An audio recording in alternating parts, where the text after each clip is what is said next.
Hey guys, tonight we're boarding a pirate ship, not the cool kind with treasure and parrots, but a slightly damp, mostly suspicious kind where the wood creaks a little too much, and the crew smells like they've been marinated in fish oil and regret.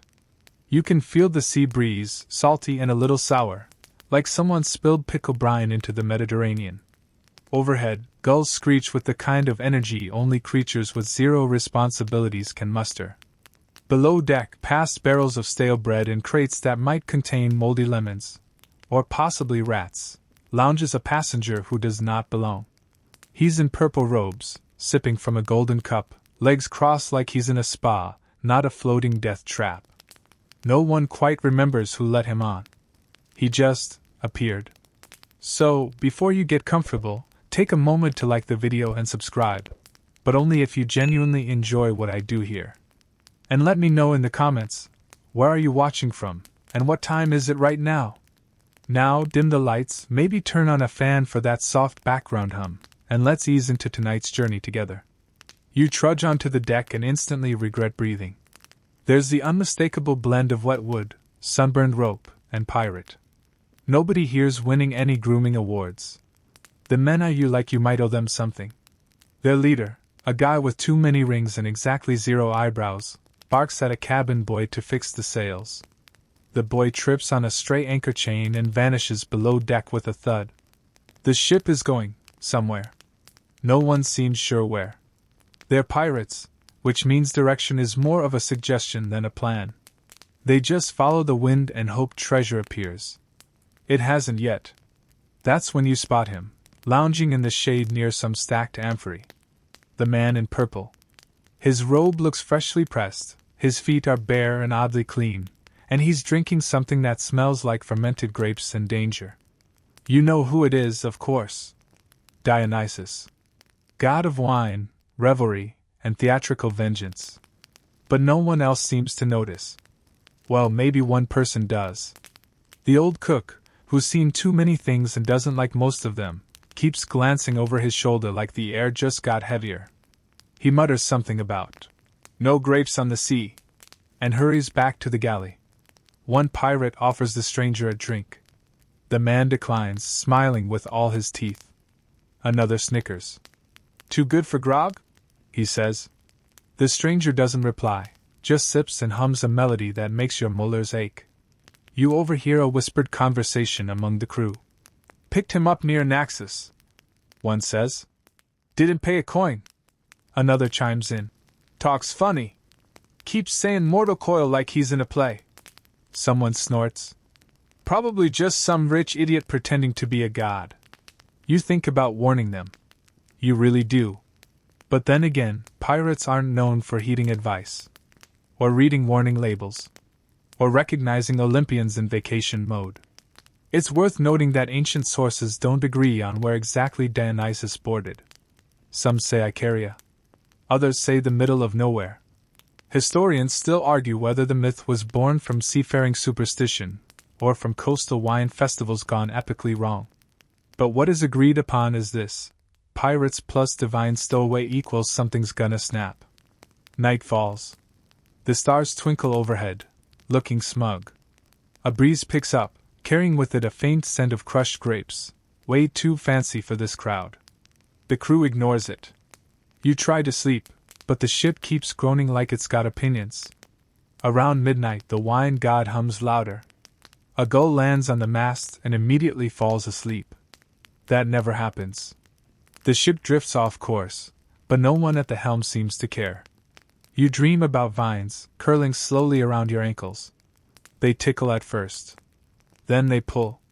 You wake up sweaty and with a weird craving for raisins. There's movement on deck.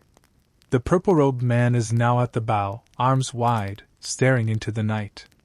The crew pretends not to see him. One guy actually walks backward to avoid making eye contact. You can't blame him. Historically speaking, Dionysus was a weird fit among the Olympians. He wasn't born on Olympus, he had a mortal mom, Semele, and was stitched into Zeus's thigh after she exploded, long story. He brought wine to the world, yes, but also madness, transformation, and the occasional talking goat. A god of joy, but also chaos. You know, a wine tasting and a mosh pit. That kind of vibe. Back on the ship, someone dares to poke the god in the shoulder. Sing quieter. Some of us got work in the morning. The man in purple smiles, steps aside, and lets the ocean speak for him. The waves grow still. The air thickens like you're moving through syrup. A single vine, yes, an actual vine, peeks up from the plank floor, curls like it's stretching, and then slithers back out of sight. You pretend not to notice. Because sometimes, the best survival tactic is plausible deniability. The captain, remember the no-eyebrows guy, orders the sails trimmed. No one moves. The wind has stopped entirely. The sea is so calm you can see your reflection, pale, tired, vaguely horrified. Dionysus takes another sip. The stars wink out one by one. A dolphin leaps beside the ship, then another. Then 5. They circle the boat like it's chum time, and you get the sense they know something you don't. Quirky side note, in ancient Greece, dolphins were considered good omens. Sacred even. But too many of them? Swimming in formation? That's a parade of omens, and nobody wants to be part of that parade. The cook finally snaps. He tosses his ladle into the sea and whispers, "We picked up the wrong man." Someone else mutters, "He's a god. Or a demon. Or both." The ship groans again. The vines return, slower this time, like they've got all the time in the world. You glance at Dionysus. He raises his goblet slightly, as if to say cheers. You do not cheers back. The next morning, the ship smells stronger than ever, salt, sweat, and something sweet now curling underneath. You drag yourself up the stairs, eyes barely open, and walk straight into a pirate arguing with the mast. Not about the mast. With it. "I said tighten the rope, not become the rope," he shouts, kicking at a loop of vine that's wound itself around the rigging like it owns the place. He stops yelling when he notices you watching. Then, in classic pirate fashion, he pretends nothing happened and storms off to yell at a crate instead. At the stern, the stranger in purple robes has taken up new residence, perched on a barrel like he's royalty inspecting a very disappointing kingdom. The wind hasn't returned, and the sail just flaps uselessly like a lazy ghost. The crew's officially too weirded out to complain. One pirate tries, though. A big guy with scars and fewer teeth than fingers saunters over to Dionysus and pokes his goblet. "You keep drinking like that, you'll run out." Dionysus just smiles and tips the cup. Liquid pours out, amber, thick, and endless. The cup never empties. The pirate blinks. Then he pokes it again. Then he decides he's had enough existential dread for one morning and wanders away, muttering about ghosts and grapes. Historical fact? The ancient Greeks believed Dionysus's wine was magical, not just intoxicating, but revealing. Sip too much and you'd see visions, truths, even gods. Sip way too much and, well, you might become a dolphin. But we're getting ahead of ourselves. You stand there as the cruise shifts uneasily. Everyone knows something's off. You can taste it, like electricity before lightning, or that weird tingle you get when your phone vibrates, but there's no notification. One sailor approaches Dionysus more politely. A younger guy. Barely old enough to grow a beard. "Sir," he says, clutching his fraying hat, "we're short on supplies. Can we know your name? Where you're headed?" The god pauses, lifts his goblet, and answers with a voice that hums like cello strings. "I go where pleasure leads." The sailor blinks. "Right. Not super helpful." Dionysus leans in. "Tell your captain. Turn the ship around." The sailor nods like he'll definitely do that, then sprints below deck to pretend the conversation never happened. You try again to sleep. The sun is high, the deck too bright, and you pull a sack over your face just to block the glare. Doesn't help. Your dreams are strange. Vineyards in the sky. Laughing dolphins wearing pirate hats. The mast whispering poetry in your ear. You wake up sweating and slightly annoyed at your own subconscious. The first actual incident happens around noon. A sailor climbs up to the crow's nest, just routine, supposedly. He makes it halfway when he shrieks, slides down the mast like a fireman on a sugar high, and bolts toward the captain. "The ropes!" he gasps. "They moved! I swear they moved on their own!" The captain squints, unimpressed. "You drunk?" "Not today, sir." "That's even worse." The captain goes to check. You follow, because you're nosy and bored and, let's be honest, a little concerned that the ship is slowly turning into a botanical garden. The mast is wrapped. Not fully, but little vines cling to it now. New ones? Green and glossy, like they were just plucked from an olive grove. Some have tiny buds. Some even have baby grapes. The captain reaches out to pull one off, and it hisses. Yes. Like a cat. He jerks back, and for one glorious second, he looks afraid. Below, Dionysus watches.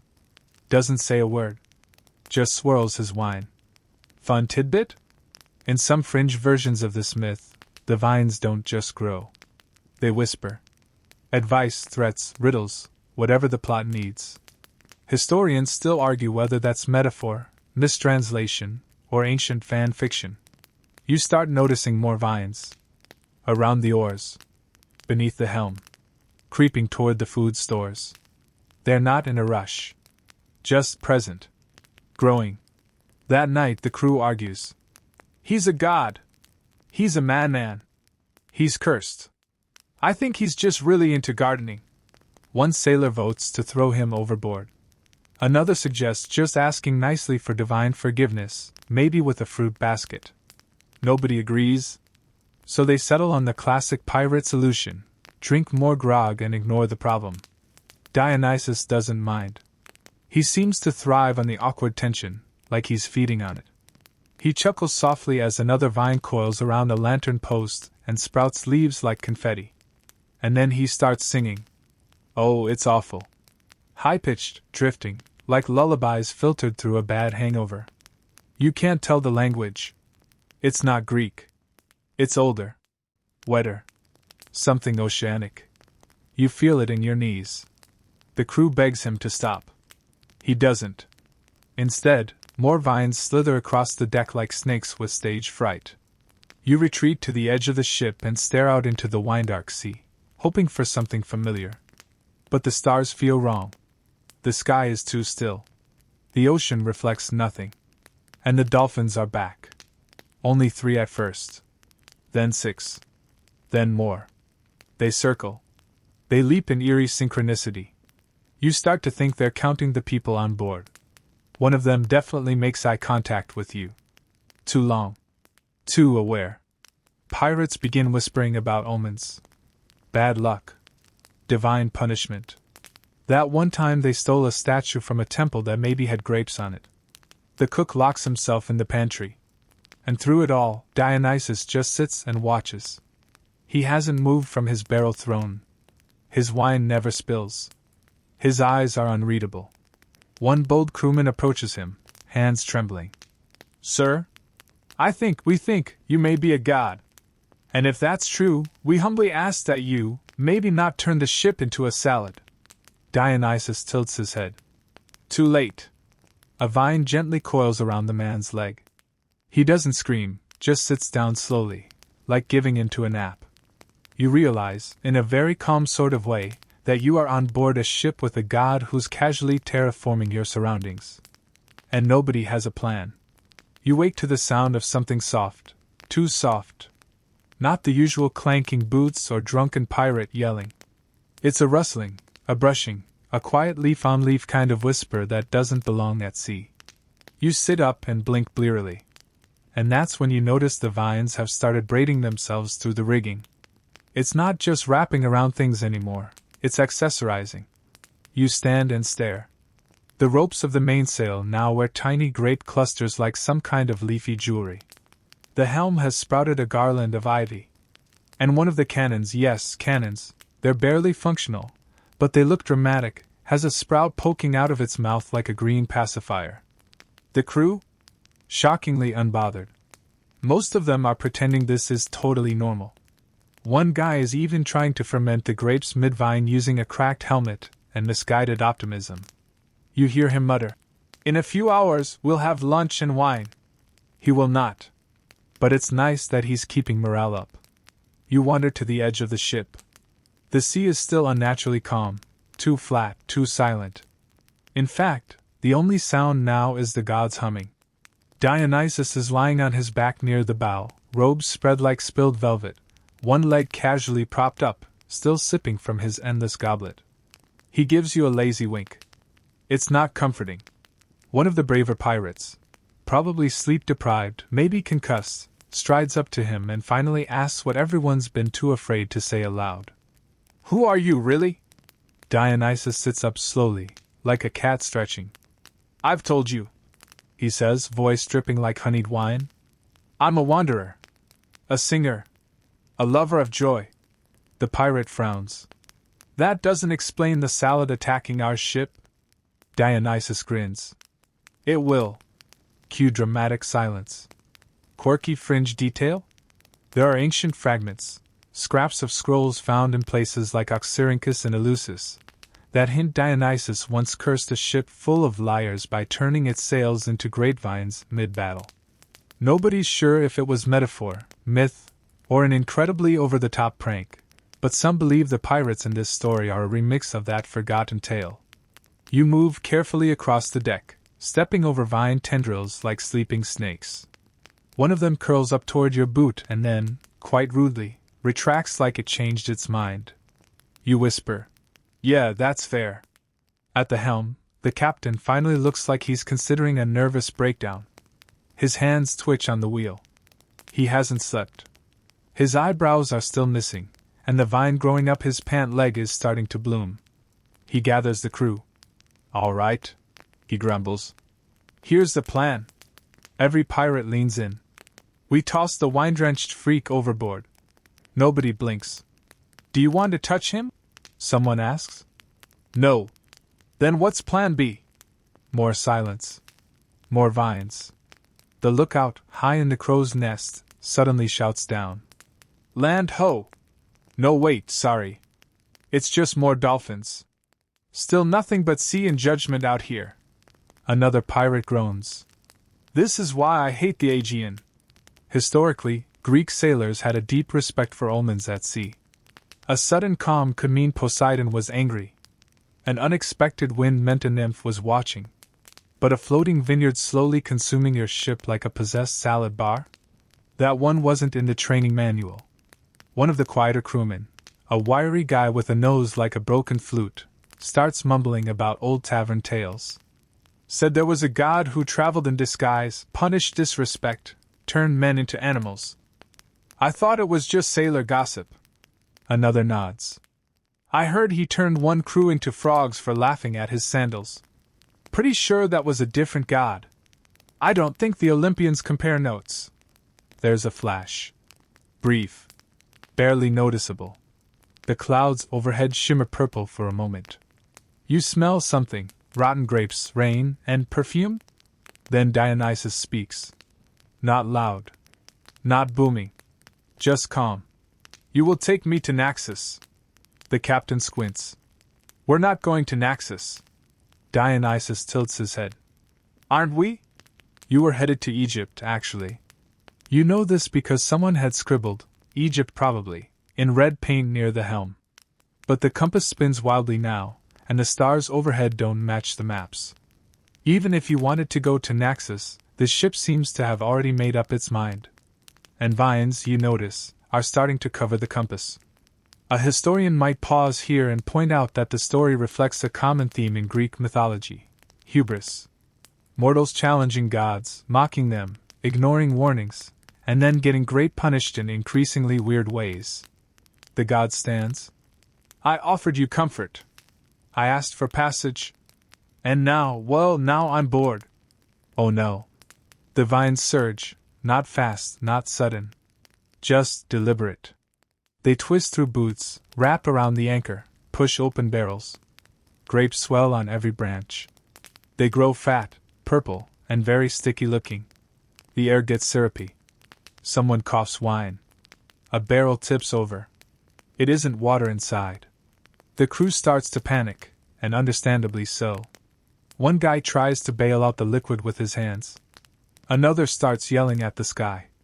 The cook has tied himself to the mast and is praying to Artemis instead, just in case she's less into leafy vengeance. And still, Dionysus smiles. "Mortals," he says softly. "So dramatic." One pirate screams and throws a bucket overboard. "There's wine in the sea!" You look over the edge. He's right.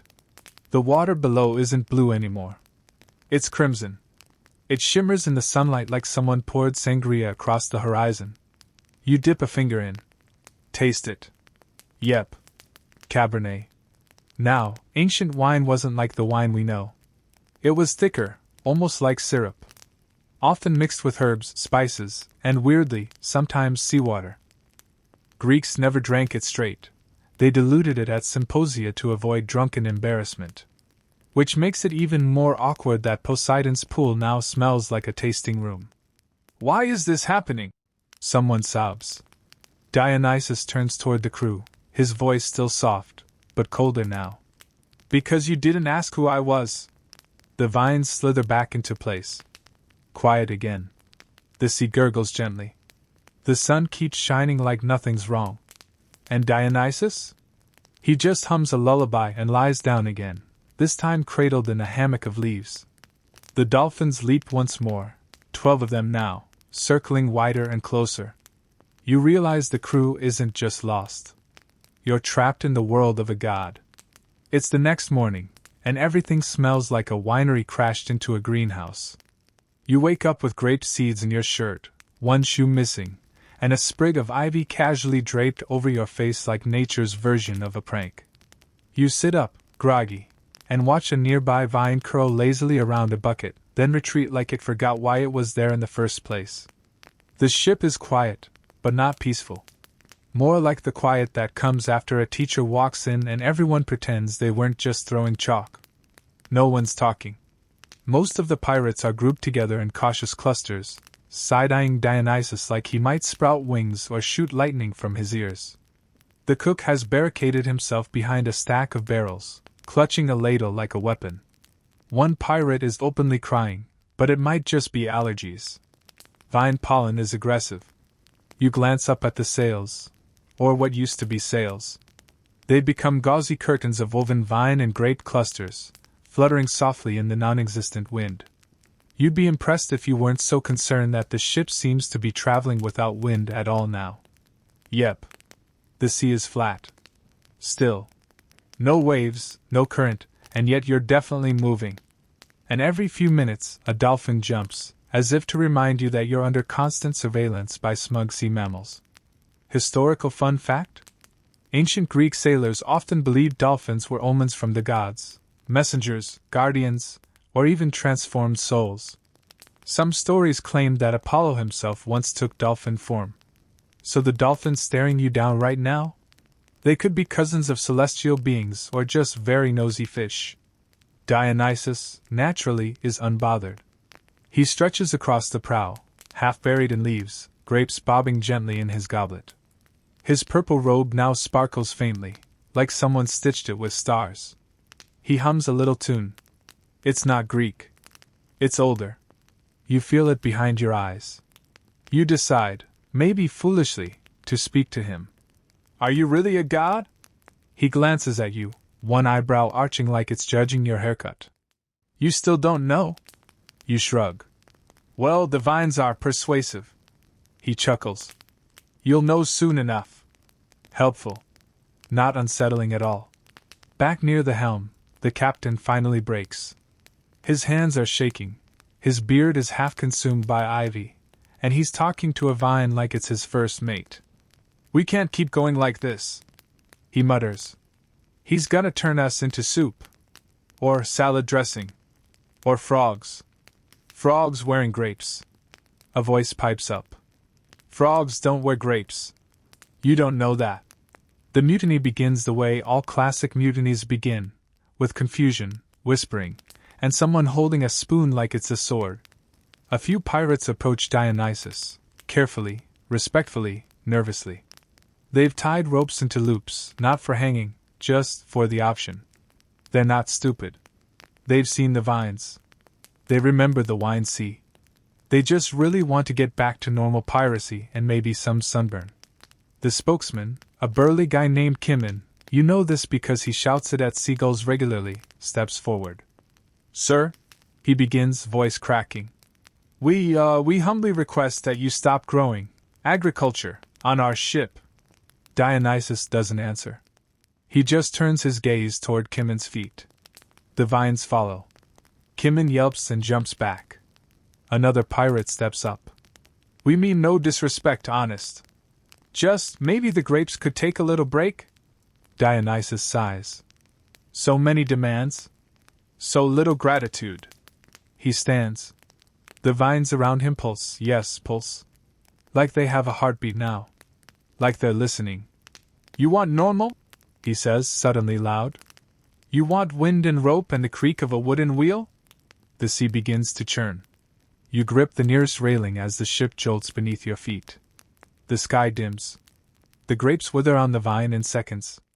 The air turns sharp, cold. A squall rolls in from nowhere, slamming waves against the hull. Everyone scrambles, except Dionysus. He simply lifts his hands. The storm stops. The ship freezes mid-roll. And you're floating in silence. Then, poof, the vines return. Greener, glossier, even more smug than before. Dionysus sits again. That's what your world feels like without me.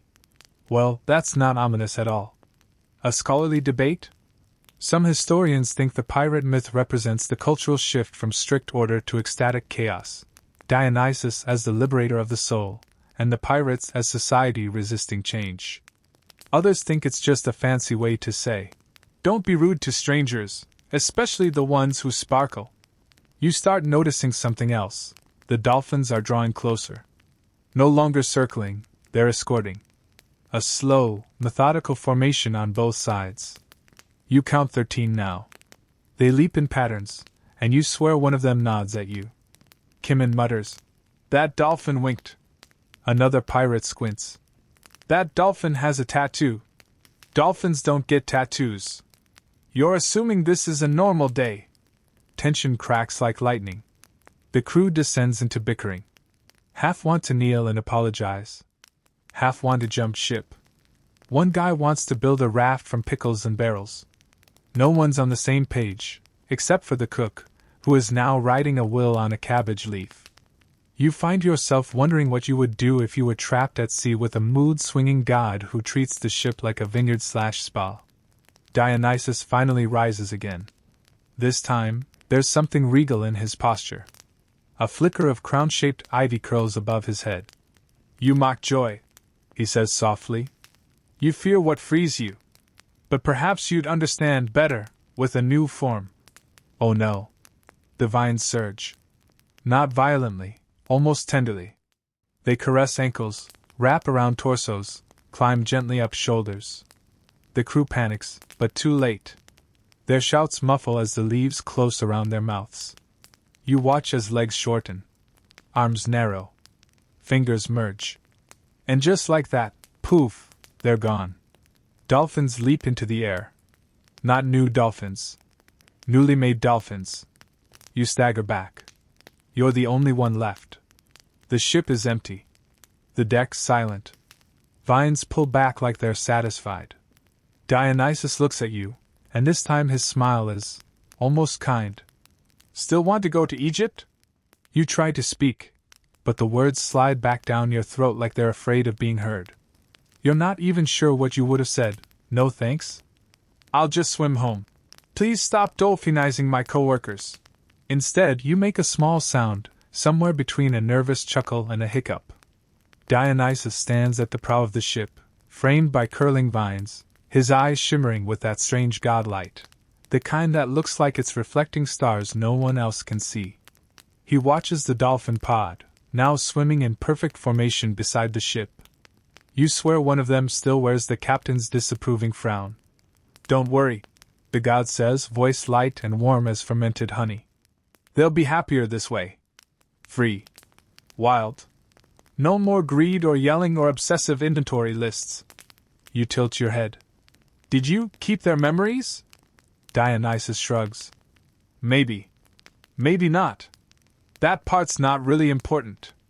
Well, it sort of feels important. A breeze finally stirs, gently, like the sea exhaling after a long tantrum. The vines don't resist. They lean into it, stretching lazily along the masts and railings, as if they've decided they're home now. Come, Dionysus says, gesturing you forward. Let's talk. You glance at the now empty ship, swallow hard, and follow.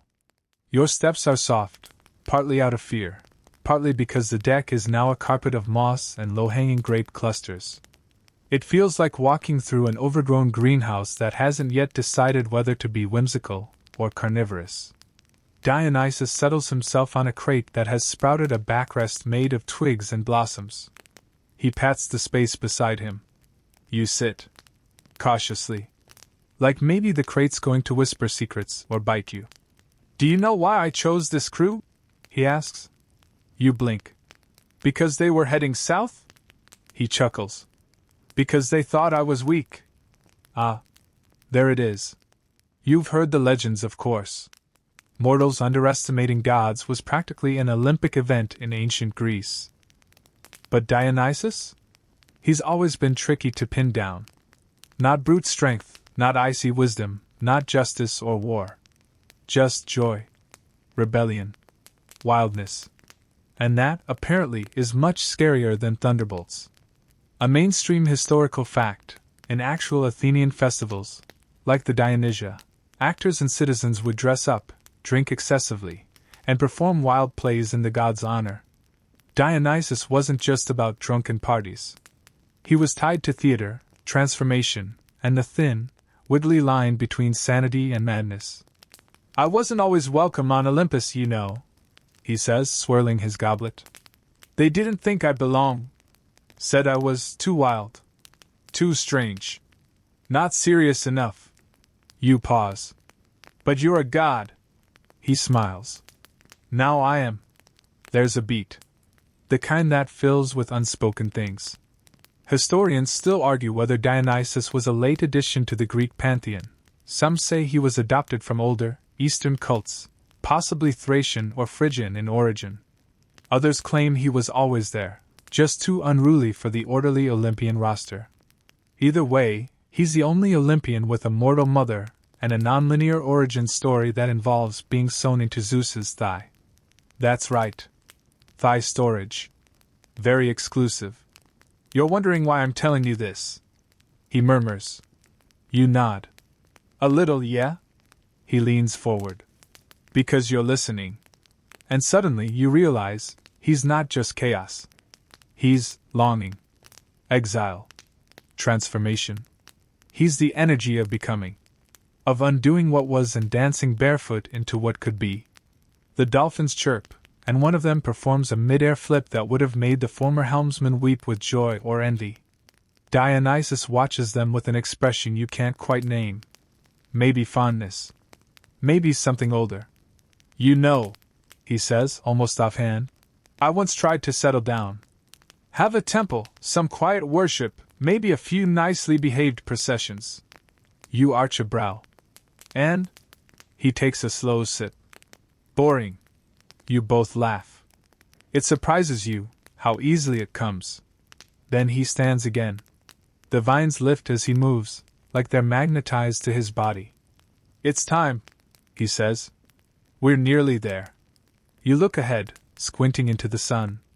And sure enough, land. A hazy shape rising from the horizon like a sleepy dragon. Low hills, craggy rocks, little flickers of white where buildings might be. The ship is gliding straight toward it. Naxos, he whispers. My island. The name hangs in the air like incense. You know a bit about Naxos from old tavern gossip and scattered maps. A place of festivals. Wine. Ancient secrets. It's where some say Dionysus first fell in love. Others claim it's where he became himself. And now, apparently, it's where you're going. As the ship approaches, you notice something odd. No other vessels. No docks. No welcome party. Just a strip of sandy beach and a wide, open plain beyond it. But the land feels awake. Pulsing. like the vines on the ship, have extended their roots across the whole island. You won't need to worry about the others, Dionysus says gently, as if reading your thoughts. They have new lives now. Simple ones. You nod slowly. And me? He looks at you. That depends. On what? On whether you're ready to stop pretending you know how this story ends. You swallow. The wind lifts. The grapes shimmer in the sun. Somewhere behind you, a vine drops a perfectly ripe fig onto the deck with a plop. The god gestures toward the island. Come! It's time for the lesson.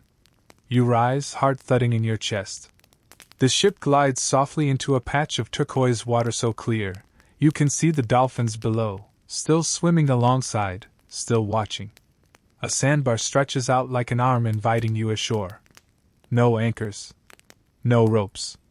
Just you, Dionysus, and an island waiting for something to begin. The vines part at the gangplank like curtains. You step forward. Your feet touch land with the soft crunch of sun-warmed sand beneath them. It's quiet, eerily quiet, but not in an empty way. More like the whole island is holding its breath, watching you with invisible eyes, waiting to see what kind of traveler you'll be. The air is thick with the scent of citrus and honey. Olive trees sway lazily in the breeze, their leaves shimmering like tiny coins.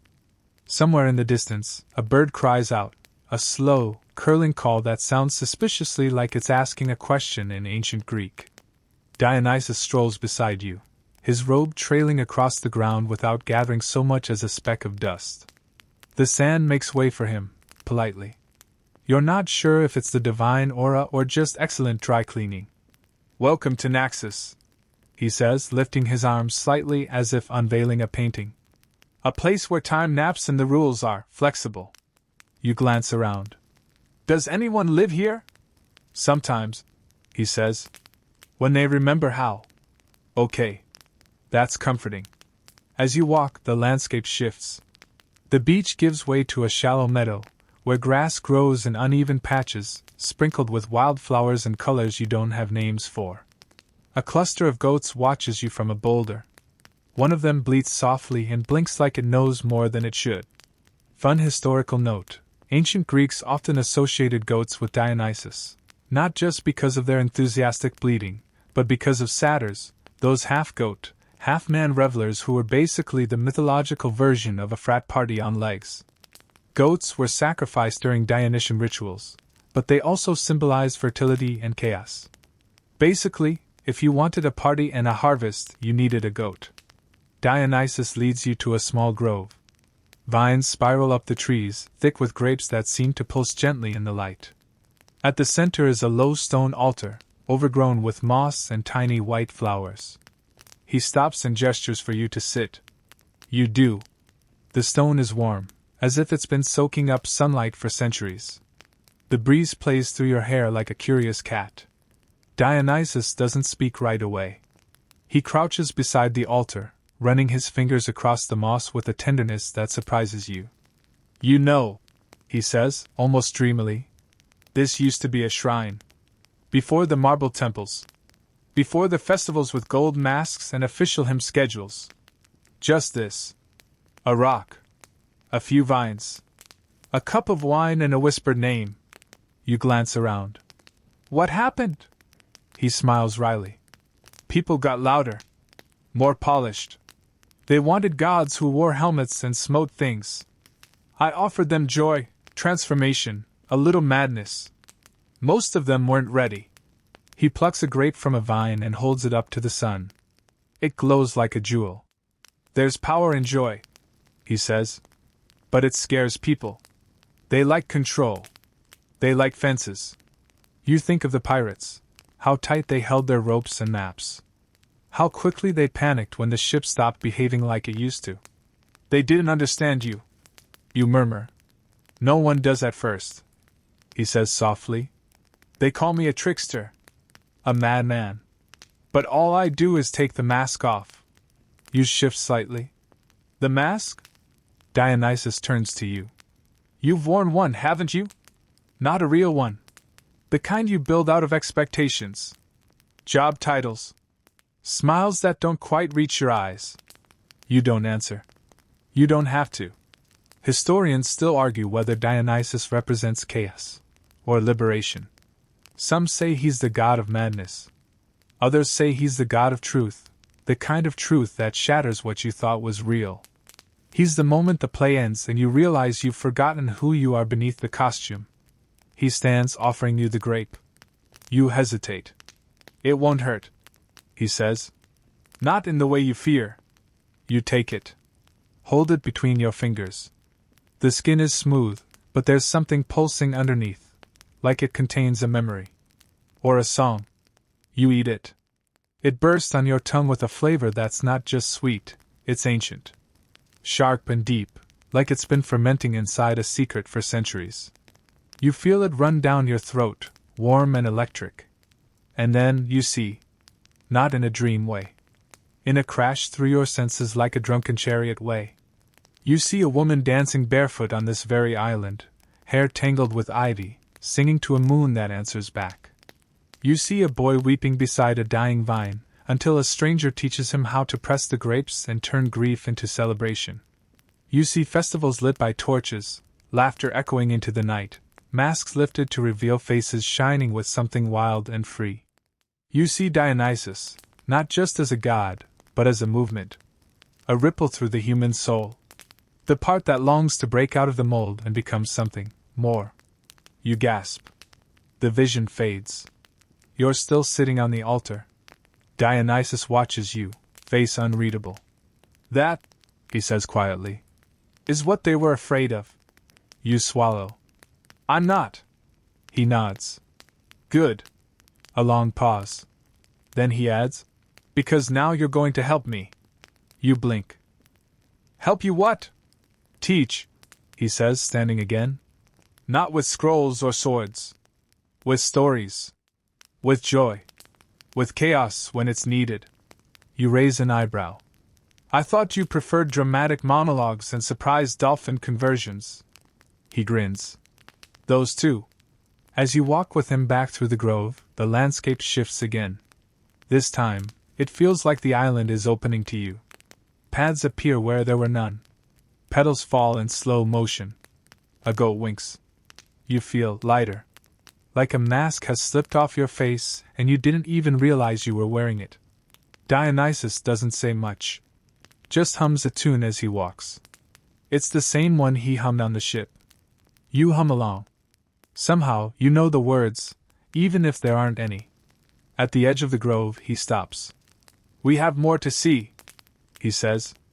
And less time than you think. You glance at the sun. It hasn't moved. Not even a little. How long have we been here? He shrugs. Long enough for you to start waking up. You smile. What happens next?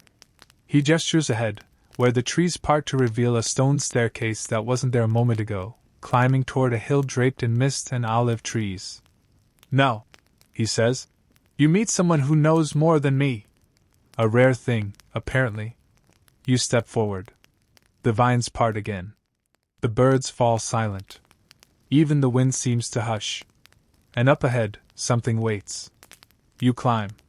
Each step is carved from the island's own stone, uneven, sun-bleached, and worn smooth by what feels like 1,000 sandal soles. There's no railing, of course. That would be too reasonable.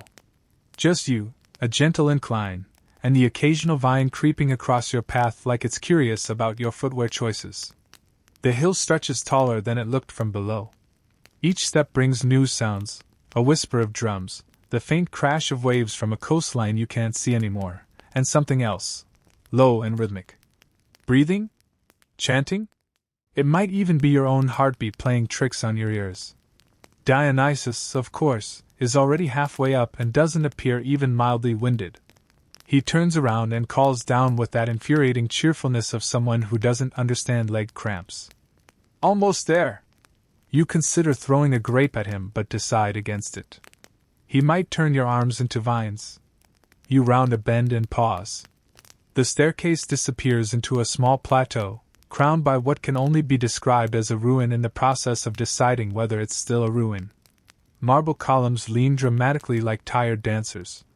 A cracked stone arch stretches over the entrance, its carvings so eroded you can only guess what they once showed. Grapes. Faces? Someone definitely falling dramatically? Inside, it's cool and dim. And someone is humming. You hesitate in the doorway.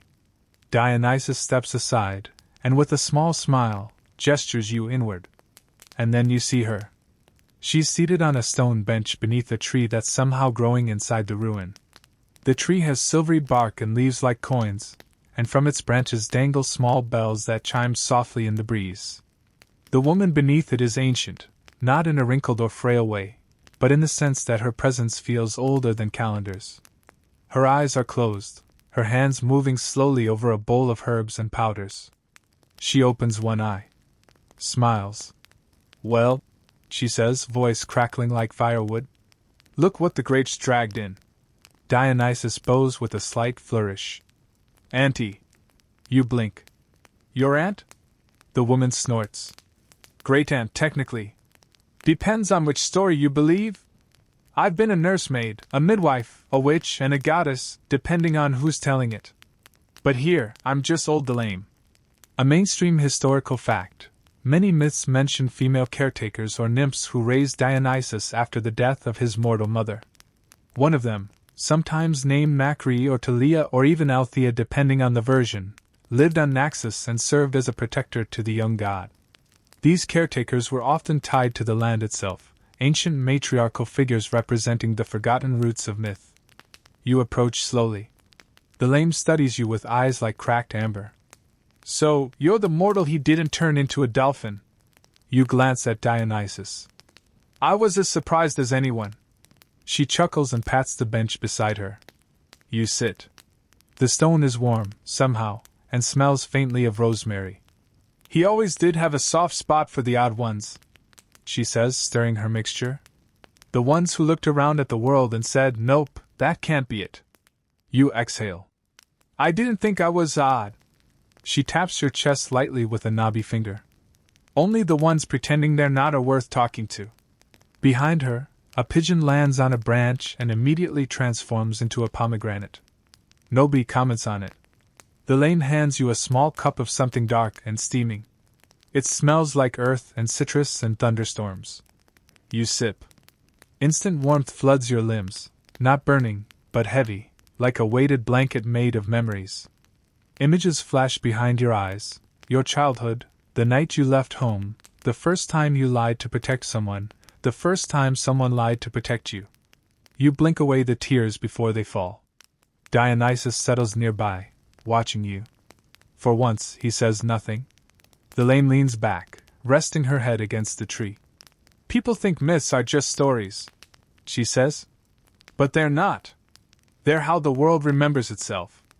You frown. "How do you mean?" "Every time someone tells a story about a god, or a hero, or even a fool with a wooden sword and big dreams, they stitch that soul back into the world. Even if they get the details wrong. Especially if they get the details wrong." Dionysus nods. "Truth lives in the wrong details." Historians still argue whether Greek myths were meant to be literal histories, allegories, or something more like psychological dream maps of the ancient mind. Some think the stories change constantly to fit the needs of the audience, meaning there was never a single, correct, version. Kind of like how your memory of an event changes every time you retell it. The lame turns to you. "So what will you remember?" You open your mouth, but nothing comes out. The truth is, you're not sure anymore. The ship. The vines. The transformation. The warmth of the island. The laughter you hadn't meant to laugh. It all blurs at the edges like wine at the bottom of a goblet. She nods, as if that's the right answer. Then, unexpectedly, she stands. And for the first time, you realize she's taller than you thought. Her back straightens. Her skin seems to glow faintly, as if dusted with starlight. The tree above her rustles, and all the little bells chime at once. "Come," she says. "Time for the ritual." You glance at Dionysus. He winks. "It's mostly symbolic." That is never a comforting sentence. Still, you rise. You follow the lame as she leads you to the center of the ruin, where a circle of stones surrounds a pit of ash and charred wood. She kneels and lights a small fire with a single breath. The flames flicker to life, throwing dancing shadows against the columns. She gestures for you to step inside the circle. You do. The world feels heavier. Or lighter. Honestly, it's hard to tell. She begins to chant. It's not Greek, not quite. More like a tune you almost recognize, like the first time you hear a song your grandmother used to hum, and suddenly all the furniture smells like lavender again. Dionysus watches from the edge of the circle, silent now. Respectful. The lame throws something into the fire. It sparks blue, then green, then a deep, sleepy gold. She looks you in the eye. Do you accept the madness? Your throat is dry. You nod. She smiles and says, very softly, then let it be done. She claps once. The flames go out instantly. Silence. You stand in darkness for a moment, heart pounding. And then nothing. Except a breeze. And your own breath. You step out of the circle. The ruin is still there. The tree. The bells. Dionysus. But something in you has shifted. You feel awake in a way that has nothing to do with sleep. Dionysus grins. Well done. You look at the lame. She's sitting again, bowl in lap, humming her song. Was that real? You ask. She shrugs. You tell me. And then she winks, and turns into a cloud of dandelion seeds that scatters into the air. You gape. Dionysus stretches. She always did know how to make an exit. The seeds drift upward, catching the golden light that filters down through the half-roof of the ruin. You watch until the last one disappears into the sky, and then there's just silence. Dionysus pats you on the shoulder. She'll be back when she's bored of floating. You rub your eyes. That was a lot. He nods, totally unfazed. Yeah. Her goodbyes usually come with wind effects. You both step away from the fire pit. The ash glows faintly, pulsing like it's still deciding whether to be dead or just dramatic. As you move to leave the ruins, the tree behind you drops one small silver leaf. It lands softly on your shoulder. You don't brush it off. Outside, the sun is still hanging in that same unchanging spot in the sky. The horizon flickers slightly, as if it's not entirely sure what time it wants to be. You could swear you hear a party happening somewhere just out of sight. Laughter. Tambourines. Someone yelling about cheese. Dionysus turns east. Come on, he says. Time for your final lesson. You glance at him. Final already? I just graduated from Weird Island Academy. You'd be surprised, he says, how fast enlightenment moves when you're not looking. He leads you down a different path now. One that slopes through a grove of lemon trees and cicada songs. The ground sparkles with mica, catching sunlight even in the shadows. As you walk, he begins to talk, not in his usual cheeky tone, but slow and even, like he's threading something delicate through the air. You know, people think I'm just about wine, he says. Wine and cakes and uncomfortable musical instruments. But I'm not. I'm about transformation. Wine just gets you there faster. You nod, listening. Every ritual I gave them, he continues. Every mask, every vine, every blessing, it was never about escaping life. It was about cracking it open. Seeing what's underneath. He stops walking and turns to face you. Some people can't handle that. They want the world to stay still. Predictable. They call what I offer madness. But maybe the madness is just honesty. You're quiet for a long moment. Then you ask, is that why you punished the pirates? He tilts his head, considering. I didn't punish them, he says at last. I invited them to see. To break the script. To wake up. They ended up as dolphins. You remind him. Yes, he agrees. And do you know how much joy a dolphin has? How much freedom. They leapt into the sea and forgot they were ever anything else. Some part of them finally felt real. A fun fringe tidbit. In some rare retellings, it's said that Dionysus didn't curse the pirates at all, he blessed them. that their transformation was a reward, not a punishment.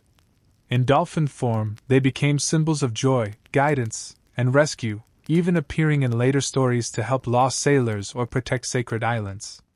Basically, dolphin karma. Historians still argue whether your story was a warning or a gift. You say aloud, half to yourself. Dionysus shrugs. It was both.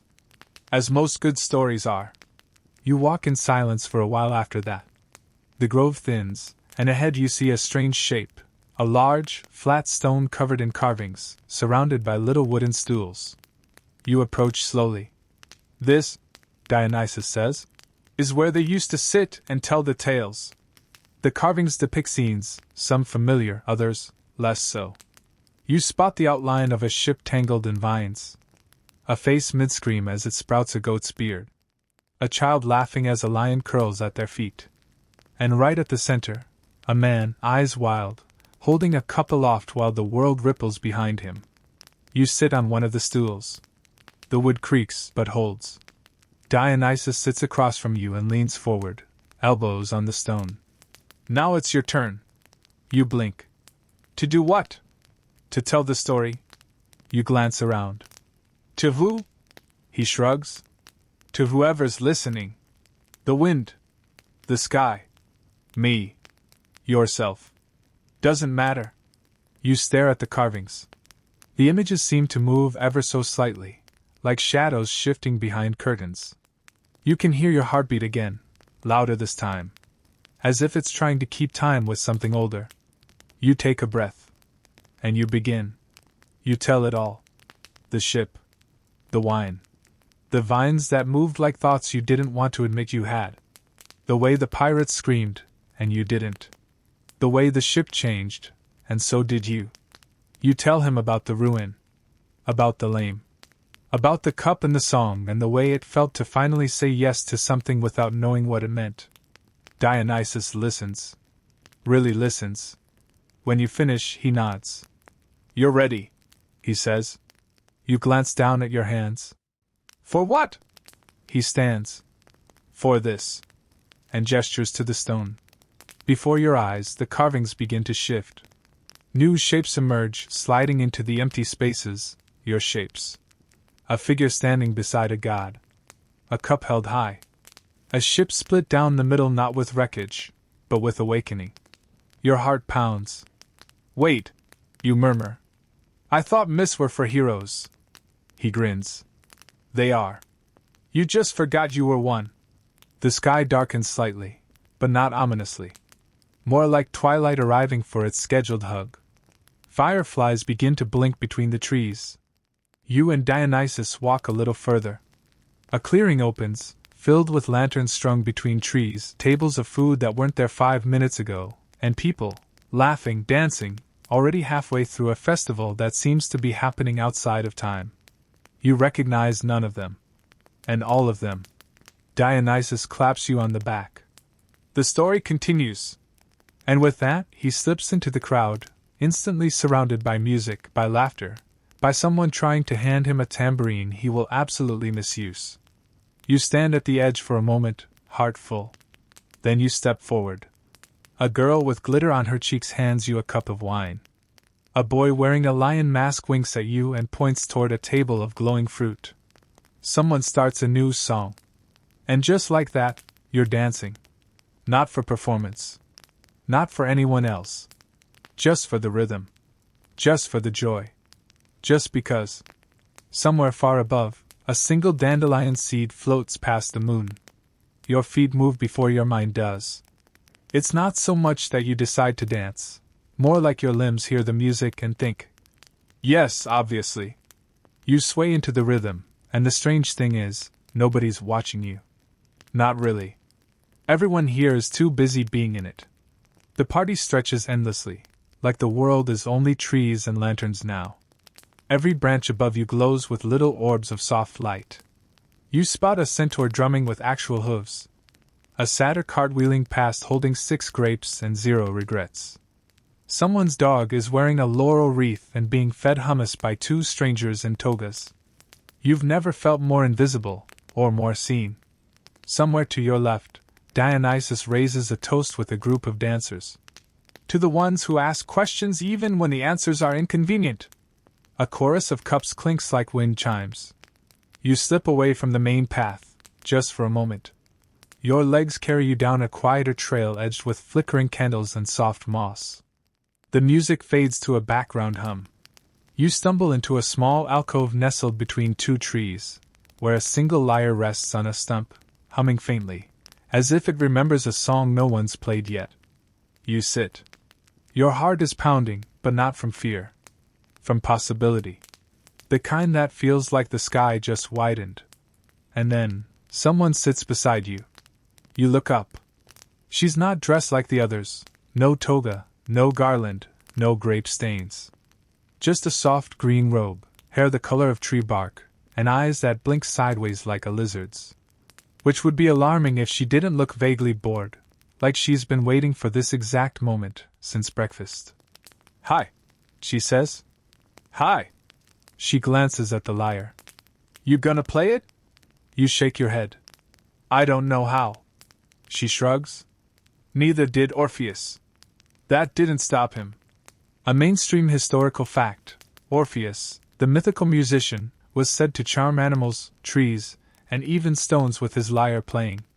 Ancient sources claimed he learned music from Apollo himself, but others suggest he simply made it up as he went.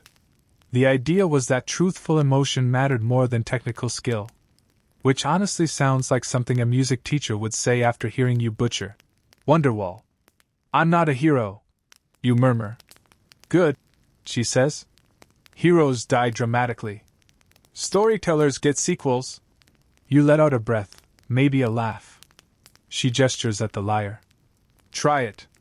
You pick it up carefully. It hums under your fingers like a sleepy cat. You pluck one string. The sound is gentle, warm, somehow a little sad. She nods approvingly. "Perfect." "What's your name?" you ask. She leans back against the tree. "Call me Lygia." You blink. "Like one of the sirens?" She winks. "You've heard of me." A quirky tidbit: not all sirens in myth were evil sea temptresses. Some were muses gone rogue, half bird, half woman, guardians of forbidden knowledge. Lygia, in a few obscure stories, wasn't the one who lured sailors to their deaths, but the one who warned them first. Naturally, no one listened. You strum another chord. This time it shivers through your arms like a memory. Lygia hums along, and the melody wraps itself around your ribs. A story you haven't told yet, trying to get out. She reaches into her robe and pulls out a figure. Hands it to you. "Eat," she says. "Thinking's easier when your mouth's full." You do. It's sweet, like honey soaked in secrets. Then she asks, "So why didn't you jump?" You blink. "What?" "Back on the ship," she says. "When everyone else panicked. Ran. Screamed. You just watched." You look at your hands. "I didn't know what to believe. I didn't want to move until I was sure it was real. And when the vines came?" You shrug.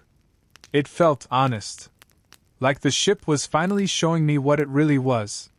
Lygia studies you. "You're not afraid of the truth," she says. "That's rare." You give a half smile. "More like I'm tired of pretending I know what's real." She leans closer, voice soft. "That's how it starts." You glance at the lyre. "What does?" "The unraveling." You frown. But she just stands, brushes off her robe, and says, "You'll see." Then, just like the lane before her, she walks into the trees and disappears. Not like a magician or a ghost. More like the forest was always shaped to fit her, and now it's simply reclaiming its design. You're alone again. Well, not quite. The lyre hums in your lap. The fig taste lingers on your tongue. You strum once more. The melody comes easier now. And from somewhere nearby, someone starts humming along. You look up. It's Dionysus again, approaching with a grin and a bowl of olives. "Make a friend?" "She might have been a siren." He shrugs. "We all were something once." You stand, brushing fig crumbs from your shirt. She said the unraveling has started? Dionysus chuckles. Of course it has. You told your story? Is that all it takes? He grins wider. It's everything it takes. Historians still argue whether Dionysian rites were literal, symbolic, or staged for dramatic effect. Were initiates truly transformed? Were visions real or wine-fueled hallucinations? Did the god himself appear, or was he always just a mirror for the ones who dared to look too closely? The answer probably is yes. Dionysus hands you an olive. Eat, he says. Final party's starting soon. You pop it in your mouth. It's sharp, salty, ancient. He leads you back toward the lanterns, which now seem brighter, taller. The crowd parts for you like they've been expecting this return. Music swells, something stringed, something bone-deep. The ground beneath your feet shifts slightly. Dionysus raises his cup one last time. To those who remember what they almost forgot. Everyone cheers. You look at him. Is this the end? He shakes his head. Just the part where the masks come off. And sure enough, around you, one by one, the revelers begin to remove their garlands, their masks, their animal skins and face paint. But instead of becoming less magical, less surreal, they somehow become more. The centaur is just a man with a limp and a very clever belt. The nymphs are girls with dirt on their knees and the spark of stars in their laughter. A lion lifts its head and yawns, and it's a dog in a crown. Everyone is real now. Too real. And you? You reach up, hesitating, and slowly pull off your own mask. The crowd watches. You wait for judgment. None comes. Just smiles. You exhale. And for the first time in what might be days or minutes or a single very weird afternoon, you feel like you're exactly where you're supposed to be. The mask is light in your hands, papier-mâché and ivy leaves, painted with a curl of gold above the brow. Now that it's off, the air feels cooler against your face, your breath more natural. The silence from the crowd isn't awkward, it's reverent. As if removing the mask made you visible in a way they all recognize. Dionysus nods approvingly. There you are. And that's it. No thunderclap. No applause. No sudden bird transformation. Just you. Barefaced. Breathing. Real. The music kicks up again, a little slower now. More deliberate. Less frenzy, more ceremony.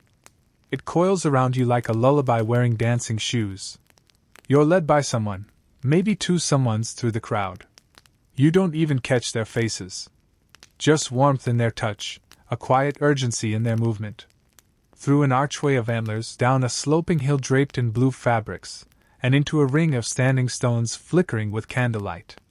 The outer edges shimmer like heat waves, but there's no fire. Just old magic pretending to be temperature.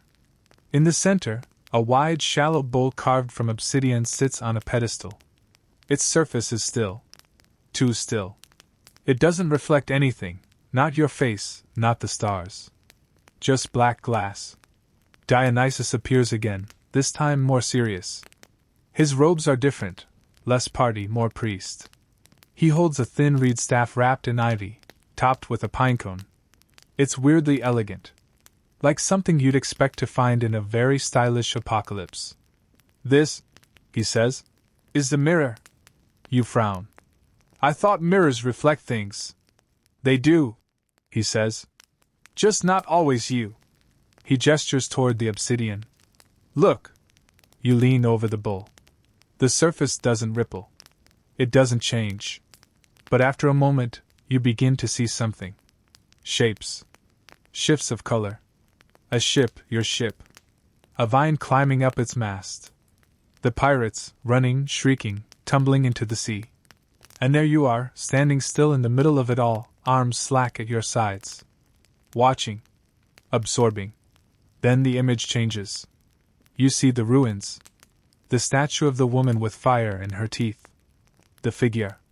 The lyre. Thalem's song. The story you told. Your face beneath the mask. Then the image goes dark again. You straighten, dizzy. That's what you've survived, Dionysus says softly. You make it sound like I've been through a war. You have, he replies. A war with the self is no small thing. You're not sure what to say. The weight of it all pulls at your chest, not in a heavy way. More like gravity being generous. Dionysus walks over and sits on one of the stones. People think the rituals were about forgetting. About drinking until you couldn't feel. But they weren't. They were about remembering who you are beneath the roles, beneath the names, beneath the masks you didn't even know you wore. A mainstream historical fact, Dionysian rites, especially those of the mystery traditions, were highly secretive and often transformative. Participants were sworn to silence, but records hint that the goal was a kind of symbolic death and rebirth. A reset of identity. A communion with something deeper than logic, call it divine, or just brutally honest. Historians still argue whether any of this was spiritual or just collective theater. You say aloud, watching the last shimmer fade from the obsidian. He smiles. Does it matter? You shrug. I guess not. It feels real. And that, he says, is the only thing worth chasing. A breeze slips through the stones, carrying the faintest scent of cinnamon and sea air. Something ancient stirs in your memory, something that doesn't quite belong to this lifetime. You've done well, Dionysus says. But there's one more place you need to see. You nod wordlessly. He stands, and the bowl of obsidian vanishes. No drama. Just gone. The hill leads down now, toward the sea. The sand glows faintly underfoot, like it remembers starlight even before night falls. Dionysus doesn't speak, and neither do you. Not until you reach the edge of the water, where the waves kiss the shore like it's an old friend. Anchored just offshore is a small boat. Not a ship. Not a pirate vessel. A boat. Simple. Curved like a smile. Waiting. Dionysus steps aside. This is yours. You blink. To go where? He shrugs. Wherever you choose. The journey only starts now. You squint at the boat. Is this a metaphor? Yes, he says. And also it floats. He smiles, but there's a softness in his expression now. Less mischief, more mourning. Like letting someone go is both a graduation and a goodbye. I won't see you again, will I? He walks forward, placing something in your hand. A small corked bottle filled with golden liquid. Only when you look sideways at something and laugh harder than you should. The bottle's warm in your palm. You step into the boat. It rocks slightly, then settles. Dionysus pushes it gently away from shore with the tip of his staff. The water parts easily. Softly. Like it's always known your weight. As the distance grows, the island doesn't fade, it sharpens. Every detail suddenly more vivid. Every tree more mythic. Every laugh behind you more musical. You realize this isn't an exit. It's an imprint. The sky tilts above, and stars you've never seen before start to appear. New constellations. One shaped like a lyre. One like a cup. One, a tangle of vines wrapped around a mask. You grip the oars, almost by instinct, and row. Not toward anything you recognize, but with a rhythm that feels familiar anyway. Each pull through the water is like a sentence. A part of your story being told back to the sea. Something brushes beneath the boat, playful. Silvery. A dolphin leaps beside you, spiraling once before diving again. You smile. Not a punishment. A gift.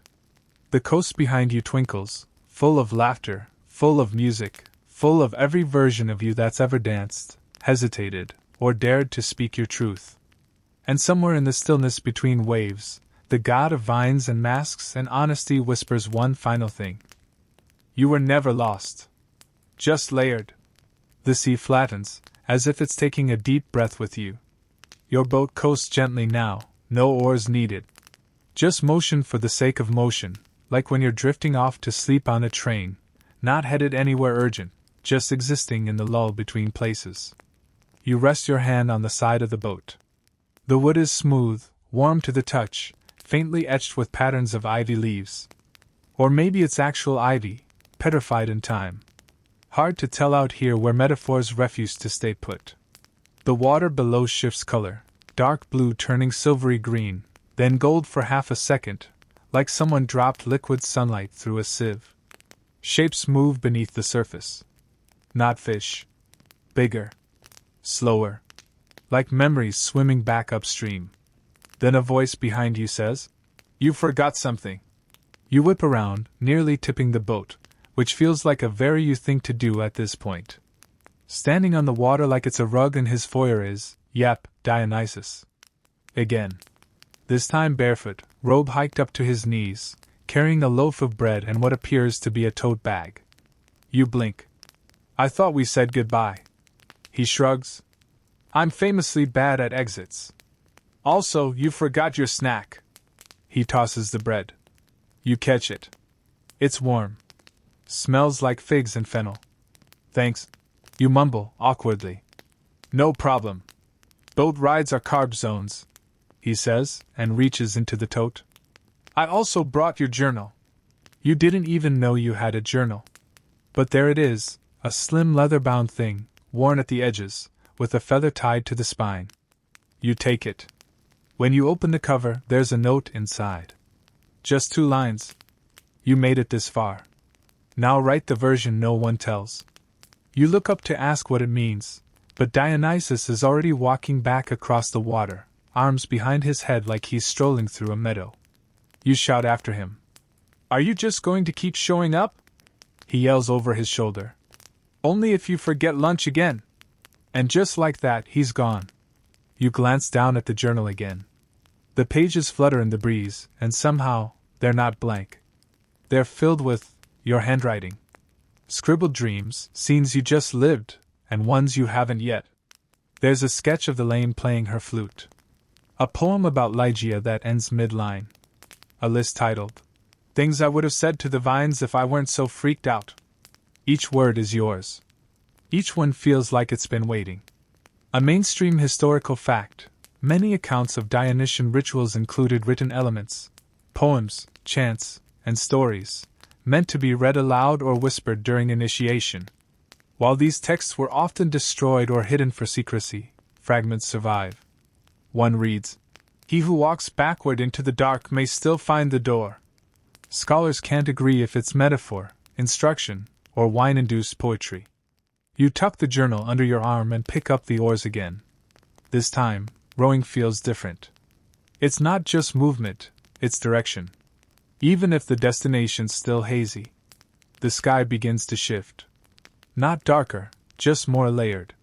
Like clouds are peeling back to reveal deeper parts of themselves. One cloud looks like a lion mid-pounce. Another, like a face you can't quite remember. A third, well, it might just be a balloon animal. Who's to say? The water suddenly sparkles brighter, and your boat slows, pulled by an invisible current toward a cluster of islands ahead. They're strange, almost too perfect. One is shaped like a spiral shell, its coast lined with wind chimes and sunflowers.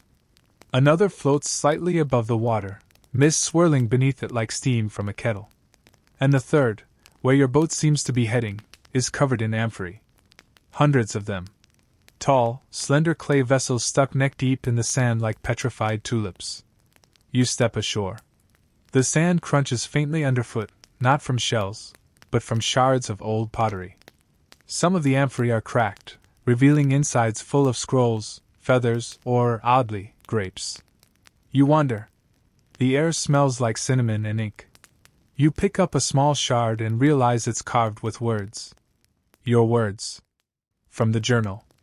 The exact line you saw only moments ago. You made it this far. You crouch, turning over a few more pieces. Each one has a thought, a phrase, sometimes a single syllable. One reads, "Maskless isn't helpless." Another just says, "More figs." And then you see a bigger amphora, standing proud in the center of the beach. On it is painted a scene, a ship wrapped in vines. A masked figure in the prow. A god standing beside a lyre. Beneath the image, in red ochre letters, "Why Dionysus taught pirates with vines." You blink. "This is my story," you whisper. From behind you a voice says, "Of course it is. Who else could have lived it? You turn. It's not Dionysus this time. It's someone older. Wiser. Wearing a scholar's robe, their hair tied in long gray cords, a reed pen behind one ear. They don't give a name. Just gesture to the amphory. We keep stories here, they say. The ones that almost disappeared. The ones people tried to laugh off or explain away. The ones that stay true to their chaos. You walk alongside them, listening. They point to another amphora. This one shows Thalame's songs swirling through a pirate ship, turning the wood into a blooming garden. She wasn't real, you say.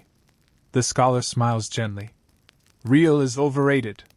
Truth is better. They kneel beside the biggest amphora. We've been waiting to add yours. Your breath catches. You want me to write it? Who else? A quirky tidbit. In some lesser-known myths, Dionysus was also worshipped as a patron of playwrights, especially comedic ones. The god of wine didn't just inspire chaos, he inspired commentary. Stories that told the truth through absurdity. Some ancient amphorae even show tiny figures of Dionysus scribbling on scrolls beside tipsy authors. The scholar pulls out a brush. Offers it to you. You kneel beside the amphora. And start painting. Not with perfect lines or ancient skill, but with symbols that feel familiar. A mask. A flute. A figure ship draped in vines. A lyre strung with starlight. And finally, yourself. Sitting in a boat, holding a journal. Looking forward. The paint dries instantly. The scholar pats your shoulder. It's good. Historians still argue whether any of this happened. You murmur. The scholar chuckles. They always will. That's how you know the story matters. You stand and look around at the amphory again. At the island of forgotten but remembered tales. Then back to your boat. You know where to go now. Not because someone told you. Because you're riding it. One oar stroke at a time. The boat is where you left it, bobbing gently beside the shore of amphory. The water laps against it with that kind of rhythmic patience that feels like a lullaby played on repeat. You slip back and like it's home, not dramatic, not heroic, just fitting. Like pulling a blanket over your legs on a cold night. The sky is doing that thing again, shifting from dreamscape to memory. Pinks melt into blues, and somewhere in the distance, something howls. Not a scary howl. More like a drunk coyote trying opera. You squint. Nothing visible. You smile anyway. You row. This time, there's no uncertainty in the motion. You're not asking, where to? Anymore. You're just moving. With the tide. With the story.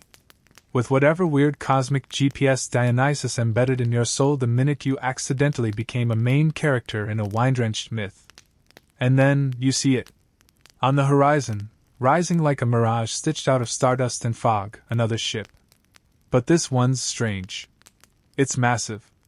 Ornate. With golden lions at the prow and sails that look like pages torn from an epic poem. 1,000 little flames flicker along its railings, oil lamps, probably. Or enchanted fireflies. You don't ask anymore. You draw closer. The ship isn't sailing.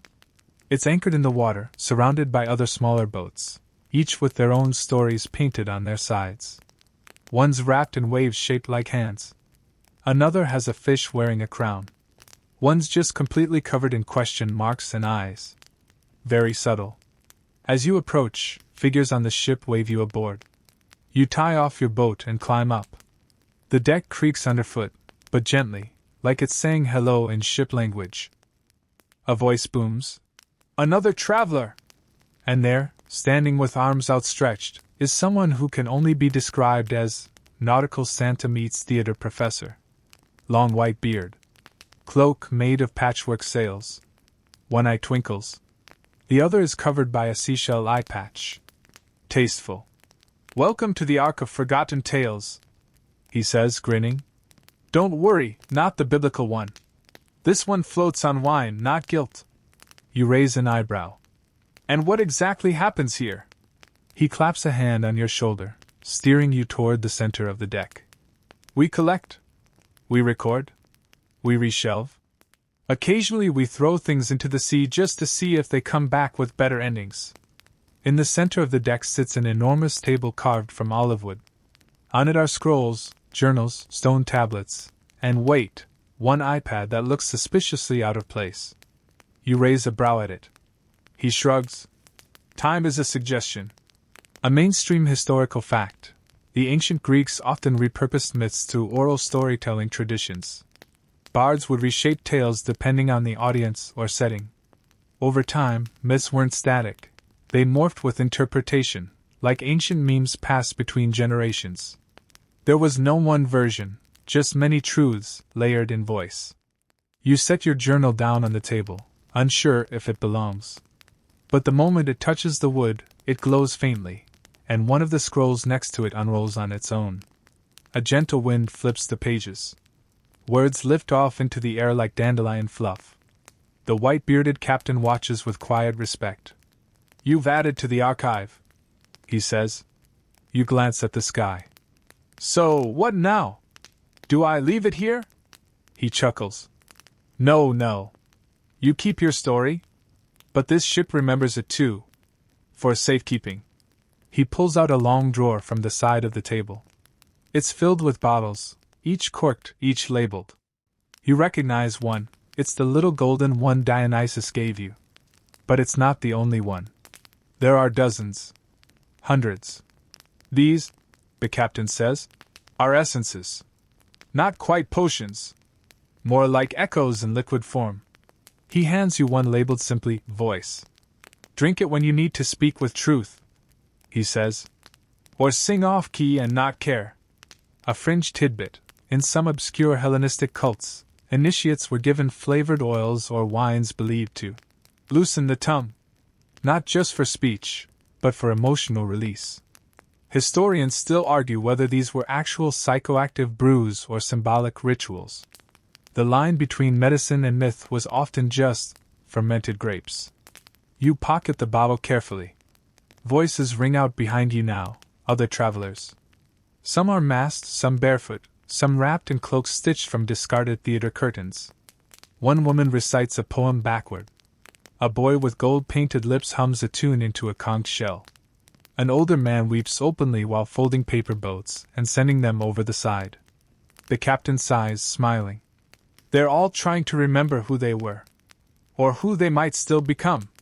You wander the ship, peeking into small chambers. Each one contains a scene frozen in soft motion. In one, a child speaks to a lion that yawns like a sleepy dad. In another, a girl climbs an olive tree that whispers secrets in a dialect of rustling leaves. And then you find it. A room lined with mirrors. Not magical ones. Not smoke and illusion stuff. Just reflections. All accurate. But each shows you in a different state. Laughing. Crying. Mid-dance. Mid-fall. One is just you sleeping in the boat. Another shows you on the ship, now, looking at this mirror. It's a kaleidoscope of unease. No distortion. Just variety. You step back, a little dizzy. Important to see all yourselves, the captain says from the doorway. Even the weird ones that dance with figs in their teeth. You snort. That was a moment. You leave the mirror room and return to the deck. The stars are closer now. Not metaphorically. Literally closer. You could probably high-five Orion if you stood on your tiptoes. I think I should go, you murmur. The captain nods, not sad, not eager. Just accepting. He hands you a final object, a compass. It spins wildly for a second, then settles, not on north. On something deeper. Follow that, he says. Or don't. Just know it listens to you. You step into your boat once again. The arc disappears the moment you push off, not vanishes dramatically, just recedes from memory like a half-remembered dream. You know it was there. You know it mattered. But the details fuzz like fogged glass. Except the compass. And the bottle in your pocket. And your journal. And your story. You row on.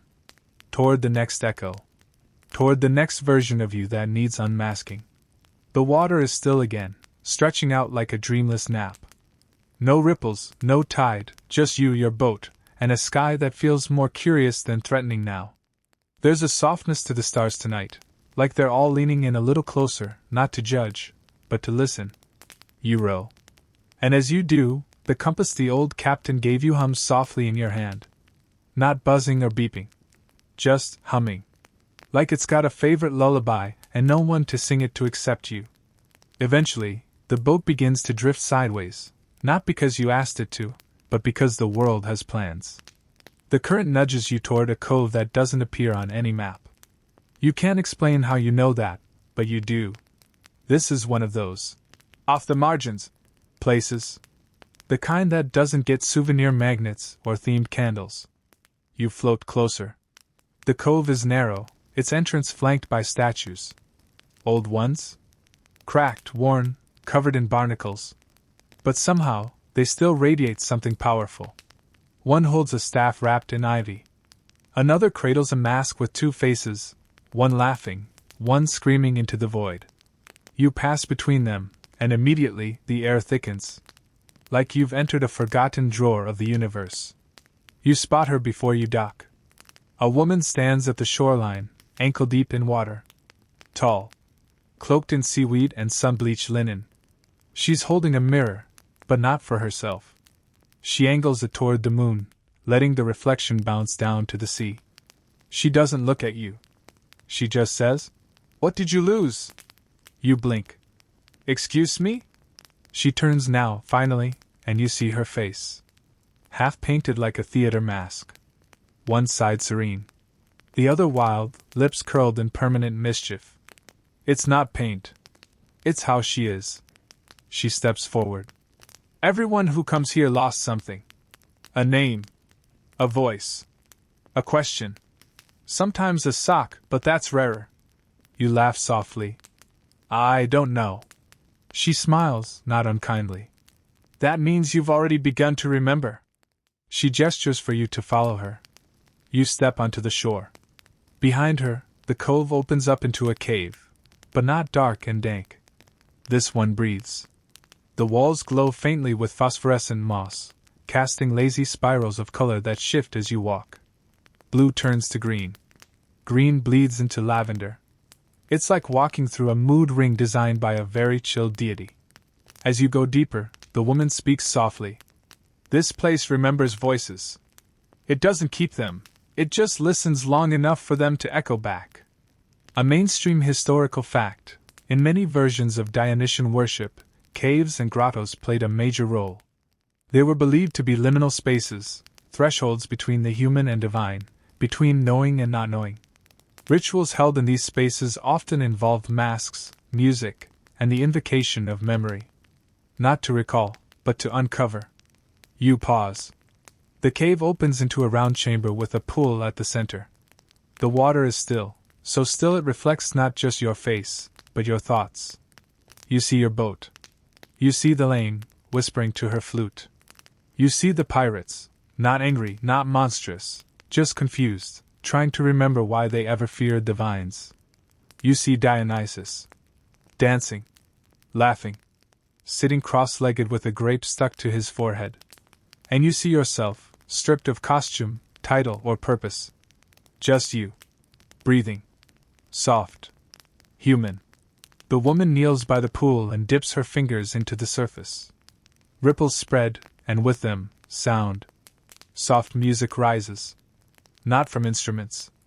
From the memories themselves. You hear your voice. Singing. It's not great, honestly. But it's honest. And it carries weight, like even the off-key notes know they belong. The woman says, "This is your song. Not composed. Just remembered." You sit beside her. And listen. A quirky detail.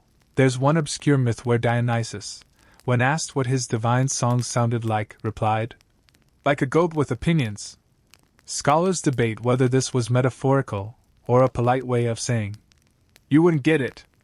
Either way, some cults held festivals where people deliberately sang badly to honor the god's love of case and authenticity. After a while, the music fades. The water stills. You're not sure how long you sat there. Could have been minutes. Could have been 3 autumns and a lunch break. You finally speak. What is this place? The woman stands. A rehearsal. For becoming. She walks to the edge of the chamber and opens a door you didn't see before. It leads not outside, but above. Up stone steps carved with half-legible verses. You follow, feet finding each stair like it's exactly where they always meant to land. At the top, a garden. Wild. Untamed. Absolutely glorious. Grapevines twist between lemon trees. Flowers you don't recognize bloom in riotous colors. There's a bench shaped like a question mark. Birds sing in wrong keys but seem proud of it. You step in. And there he is again. Dionysus. Sitting on a swing made of rope and antlers. Hey, he says casually, as if you just bumped into him at the post office. You again. You smirk. He stretches, toes brushing the grass. You've been doing the heavy lifting. Figured you earned a coffee break. You glance around. This place is unreal. He wiggles his fingers. Unreality is the most honest part. People pretend the rest. You sit beside him, not on the swing, just on the grass. It's soft. Smells like rosemary and rain. He pulls a grape from his hair. Offers it. You take it. He watches you for a moment, then says, You know, most people think I'm just the wine guy. The party boy. The woohoo god. You tilt your head. Aren't you? He smirks. Sure. But I'm also the god of letting go. Of surrendering masks. Of telling stories that get you uninvited to fancy symposiums. Historians still argue whether you were ever even real. You murmur. He chuckles. Of course they do. Reality's a flexible little liar. You lie back in the grass. Look at the sky. It doesn't look like it did before. It looks like a canvas waiting for you to choose the first color. Dionysus leans back on the swing. So, what happens next? You whisper. I write it. Good, he says, eyes half-lidded. Just don't make me too boring, okay? You laugh. Not possible. The garden rustles. The vines sway gently. The compass in your pocket pulses once, then stills. You've stopped moving. But you haven't stopped becoming. The garden fades without ceremony. One blink, and it's gone. No dramatic swirl of petals or echoing laughter. No glittering trail of Dionysus-shaped sparkles. Just gone. Like it was always meant to be borrowed, not kept. You're back in the boat. Same sky, same stars, but something's shifted. You sit up a little straighter. Breathe a little deeper. The air tastes different now. Not sweeter. Just more known. Like the aftertaste of a song stuck in your head. The compass lies flat beside you, still glowing faintly, but it doesn't pull anymore. Its job is done. It hums softly like it's saying, Your turn. You row without rowing. Not magically, just lazily. Like your arms remember the rhythm better than your brain does. The oars dip and rise, and the water parts like it's heard this story before. Soon, a shoreline emerges in the distance. This one isn't mythic. It isn't crowned with floating temples or flanked by whispering statues. It's normal. Almost insultingly so. Rocks. Sand. A few birds. Probably one of them's eaten someone's sandwich. You pull up and step onto the beach. It squelches underfoot, not a poetic word. Squelch, but accurate. Seaweed tangles near your toes. A crab scuttles past, clearly late for something important. You walk. And the longer you walk, the more the ordinary starts to feel enchanted. Not because it's changed, but because you have. You see things now. Details. Layers. The little vine creeping between two rocks. The way the clouds wobble like they're half drunk on sunset. And then, you spot it. A small stone theater, crumbling but proud, tucked into a natural slope in the land. Half covered in vines, half buried in time. A stage made of weathered wood. Seats made of stone. You feel pulled to it, even before your feet change direction. You step onto the stage. And the air shifts. Again. Not theatrically, just enough that your ears pop, and the wind hushes like it's making room. You look out at the empty seats. Then you notice, they're not empty. Figures sit among the stones. Shadowy, familiar, unbothered by time. There's the lame, flute resting on her lap. The pirates, now men again, grinning like people who've remembered how to laugh. The old captain from the Ark, waving with a wine bottle in one hand and a scroll in the other. And Dionysus, lounging in the front row with a fig in his mouth and sandals off. Tell it, he mouths. So you do. You begin with the vines. The pirates. The grapes. You speak not from a script, but from memory. From the kind of memory that lives in the muscles, not just the mind. Every line flows out like a sigh. The crowd watches. Not to critique. To receive. A mainstream historical fact, Greek theater, especially in its early stages, was deeply ritualistic. Tragedies and comedies weren't just entertainment. They were acts of devotion, performed in honor of Dionysus during festivals like the city Dionysia. It was believed that telling stories aloud kept the gods present, and the community grounded. As you speak, the air gets thicker. Not heavy. Sacred. The vines creep gently up the edge of the stage, not to ensnare, but to applaud. The stone seats pulse with warmth. You don't shout. You don't gesture grandly. You just speak. Clearly. Slowly. Like your voice is the only real thing in a world made of soft fabric and old dreams. A fringe tidbit. In the oldest known Dionysian rites, initiates often wore masks that weren't of other people, but of themselves. Their truest face. Crafted by intuition, not mirrors. Historians still debate whether this was metaphor or fact, or simply the first attempt at therapy via papier-mâché. You finish. No applause. Just stillness. And in that stillness, peace. The crowd begins to fade, not in chunks, but like mist in the morning. They're not leaving. They're returning to wherever stories go when they've been heard properly. Even Dionysus stands, stretches, and gives a lazy bow. Not bad, he mutters. He walks up to the stage, hands you a simple object, a key. Bronze. Worn. No explanation. Just, you'll know when it fits something. And then he's gone. You're alone on the stage now. Except, you don't feel alone. You feel accompanied. By the echoes. By the things you said and the ones you didn't need to. You step down. And the key warms in your hand. The path leads you back to the beach. The boat is there. But something's different. It has a mast now. A single triangular sail stitched from fabric you recognize, scraps from the costume tent, the sails of the ark, the curtain of the hidden cave. All pieced together like a quilt of memory. You smile. You climb in. The sail catches a breeze that didn't exist a moment ago. The boat drifts forward, not fast, not urgent. Just steady. The sun begins to rise. The colors spill over the sky like someone upended a bowl of fruit-flavored clouds. Pink. Gold. Violet. The water mirrors it, so the whole world looks doubled. Upside down and right side up at once. And there's something else ahead now. Land, yes, but not just land. A new place. One that hasn't heard your story yet.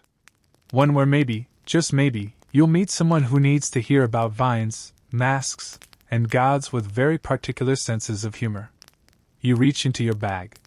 The bottle-labeled voice clinks softly. You hold it to the light. And then, just for fun, you whisper to the sea. I'm not done. The sea doesn't answer. But it listens. And the sail flutters once, like a wink. You sail through a sky-soaked dawn, and the sea is the calmest it's been since this whole strange voyage began. No sirens. No illusions. Not even a dramatic vine. Just the soft whisper of the wind, the hush of the waves, and the occasional creak from the mast above you, like the boat's got old knees and isn't afraid to complain a little. The air smells clean, like citrus and unfinished poems. Somewhere in the distance, gulls call out, blunt little punctuation marks in a sentence that doesn't need them but keeps them anyway. You glance down. That bottle of voice glints faintly, as if remembering it's still part of the story. But you don't need to open it. Not now. Not yet. You know it's there. That's enough. The island you're approaching looks different than the others. It doesn't shimmer or hum or disappear if you blink. No statues line the shore. No fog swirls in cryptic shapes. It just is. Plain and real. And maybe that's the magic. You dock without effort. Step onto warm sand. Stretch your arms. Crack your back in 6 tiny, satisfying pops. Gods may be eternal, but your spine is definitely mortal. You walk up a narrow path, lined with olive trees and sleepy bees.